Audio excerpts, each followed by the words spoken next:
مجھے اپنے بھائی عباس کے بازو کو دیکھنا پڑے کٹے ہوئے بازو کو اس وقت مجھے صبر کی تلقین ہو، جب میں اپنے بیٹے کا لاشا اٹھاؤں اس وقت مجھے صبر کی توفیق ہو، جب میں اپنے 6 ماہ کے علی اصغر کا لاشا اپنی گود میں لے کر آؤں میرے لیے دعا کرنا کہ میں اس وقت صبر کا استقامت کا پہاڑ بن کر کربلا میں کھڑا رہوں۔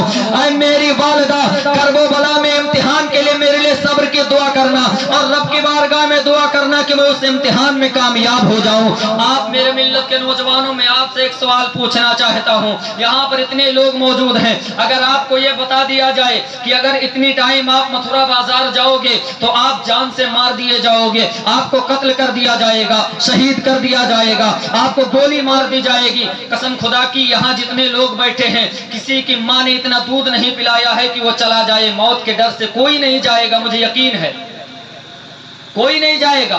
صرف یہ کہہ دیا جائے کہ تم جاؤ گے تو مار دیے جاؤ گے، کوئی انسان جانے کے لیے تیار نہیں ہوگا چاہے جتنا ضروری کام ہو۔ لیکن قربان جاؤ امام حسین رضی اللہ تعالیٰ عنہ کی ذات پر، ان کو تو معلوم ہے کہ میں جب یہاں سے جاؤں گا کرب و بلا کے میدان میں میرے لیے پانی بند کر دیا جائے گا، کھانا میسر نہیں ہوگا، کھانا نہیں ملے گا، پانی بند کر دیا جائے گا۔ ان کو یہ بھی معلوم ہے کہ وہ لوگ مجھ سے جنگ کریں گے، مجھے بھی شہید کر دیں گے، میرے بچوں کو شہید کر دیں گے، میرے بھتیجے کو شہید کریں گے، میرے بھانجے کو شہید کریں گے، میرے بھائی کو شہید کر دیں گے۔ انہیں یہ بھی معلوم ہے کہ میرے شہادت کے بعد میرے خیموں میں آگ لگا دی جائے گی، میرے بیٹے کے ہاتھوں میں ہتکڑیاں اور بیڑیاں ڈال دی جائیں گی۔ انہیں یہ بھی معلوم ہے کہ اہل بیت اطہار کے گھر کی عورتوں کی چادروں کو لوگ چھین لیں گے۔ انہیں یہ بھی معلوم ہے کہ ان کو قیدی بنا لیا جائے گا۔ حضرت امام حسین کو پورا نقشہ کرب و بلا کا پہلے ہی بتا دیا گیا ہے۔ انہیں یہ بھی معلوم ہے کہ جب میں یہاں سے جاؤں گا کرب و بلا وہاں کے لوگ بے وفائی کریں گے، مجھے قتل کر دیں گے۔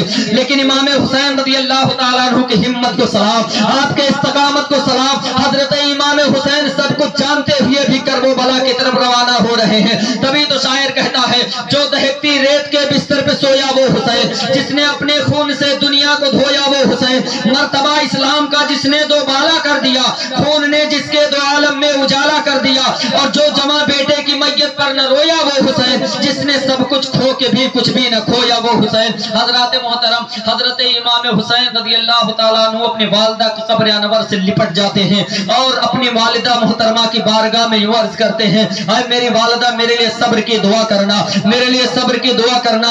اے میری والدہ اس وقت مجھے صبر نصیب ہو جب میرے گود میں میرے 6 ماہ کا علی اصغر دم توڑے۔ اے میری والدہ اس وقت کے لیے میرے لیے دعا کرنا کہ جب میں اپنے جوان بیٹے کا لاشا اپنے ہاتھوں میں اٹھاؤں۔ میرے ملت کے نوجوانوں، حضرت امام حسین رضی اللہ تعالیٰ عنہ زار و قطار رو رہے ہیں، آپ کا گلا رنج جاتا ہے۔ حضرت فاطمہ الزہرا خاتون جنت رضی اللہ تعالیٰ عنہ تشریف لاتی ہیں خواب میں، اور حضرت امام حسین رضی اللہ تعالیٰ عنہ کو تسلی دیتی ہیں، دعائیں دیتی ہیں، جانے کی اجازت دے دیتی ہیں۔ لیکن ایک ماں اپنے بیٹے کو قربان ہونے کے لیے بھیج رہی ہے، سوچو کہ کیسے کتنا بڑا کلیجہ رہا ہوگا جب اجازت دی ہے۔ کسی نے کہا ہے پوچھئے خاتون جنت کے دلگیر کو الوداع کیسے کہا تھا آپ نے شبیر کو۔ حضرت امام حسین اس کے بعد اپنے بھائی حسن کی قبر پر جاتے ہیں، وہاں سے اجازت لیتے ہیں۔ لینے کے بعد میں رات کی تاریکی میں حضرت امام حسین رضی اللہ تعالیٰ عنہ کا قافلہ مدینہ شریف سے نکلتا ہے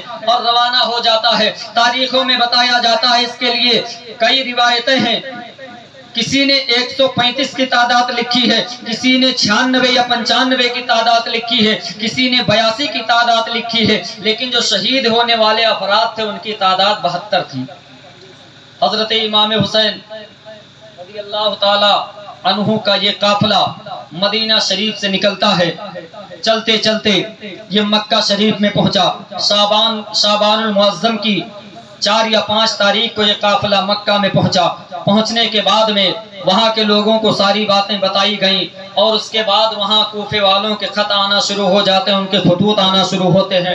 اے میرے امام پاک، آپ یہاں تشریف لے آئے، ہم آپ کے ہاتھ پر بیعت کرنا چاہتے ہیں، ہم یزید کی بیعت نہیں قبول کریں گے، ہم آپ کے ہاتھ پہ بیعت کرنا چاہتے ہیں۔ تاریخ بتاتی ہے، علماء بیان کرتے ہیں، تقریباً 150 خط امام پاک کی بارگاہ میں آئے۔ حضرت امام پاک جانے کی تیاری کرنے لگے، لوگوں نے آپ کو منع کیا، اے میرے آقا حسین وہاں نہ جائیں، کوفے والے بے وفائی کریں گے،